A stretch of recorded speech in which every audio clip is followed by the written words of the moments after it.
અંકલેશ્વરના જૂના દીવા ગામે રામજી મંદિરની પાછળ તળાવ આવેલું છે।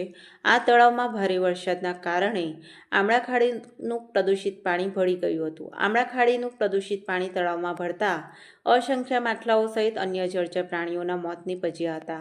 આ અંગેની જાણ થતાં સરપંચ અજીમા માંજરા સહિત ગ્રામજનો તળાવ પર દોડી આવ્યા હતા। જોકે ગામના ખેડૂતોના ખેતરમાં પણ પ્રદૂષિત પાણી ફરી વળતા શાકભાજી સહિત ઊભા પાકને નુકસાન થવા પામ્યું છે, જેના કારણે ગ્રામજનોમાં ભારે રોષ ફેલાયો છે। સાથે તળાવમાં જળચર પ્રાણીઓના મોતના પગલે રોગચાળો ફેલાય તેવી ભીતિ સર્જાઈ છે। ત્યારે આ અંગે જીપીસીબીને જાણ કરવામાં આવી છે।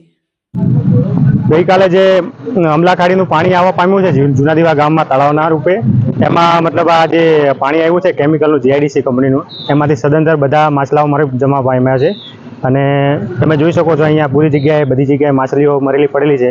ત્યાંથી જવું આવવું કોઈને મંદિરે દર્શન કરવા પણ મુશ્કેલ પડે છે અને એમાંથી રોગચાળો ફાટી નીકળવાની પૂરી ભીતિ છે। સરકારને નમ્ર નિવેદન છે કે આનો ઉપચાર કરે અને એના પર કડક પગલાં લે।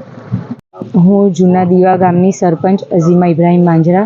અમારે ત્યાં રામજી મંદિર પાસે જે તળાવ આવેલું છે ત્યાં આમલા ખાડીનું પ્રદૂષિત રસાયણવાળું પાણી આવવાથી હજારો માછલાઓ જીવજંતુઓનો નાશ થયો છે અને તેના કારણે થોડું આરોગ્યને લગતી પણ સમસ્યા ઊભી થાય એ રીતનું પરિસ્થિતિ સર્જાઈ છે।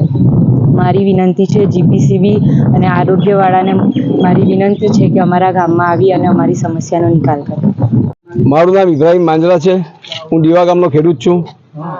ગઈકાલે વરસાદના પાણીની સાથે આમળા ખાડીનું કેમિકલયુક્ત પાણી જે જીઆઈડીસીએ વરસાદ પડે એટલે આ પાણી લોકો છોડી દે અને એ પાણી અત્યારે અમારે ત્યાં તળાવમાં આવ્યું।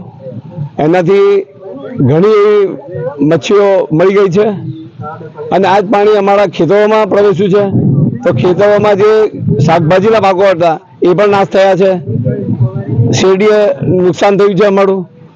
તો અમારી વિનંતી છે સરકારશ્રીને કે જીઆઈડીસીના અધિકારીઓને કે જે આ ફેક્ટરીઓ પાણી છોડે છે એ લોકોને સખતમાં સખત સજા કરે અને એમને કાયદાકીય રીતે એમની પર પગલાં લે।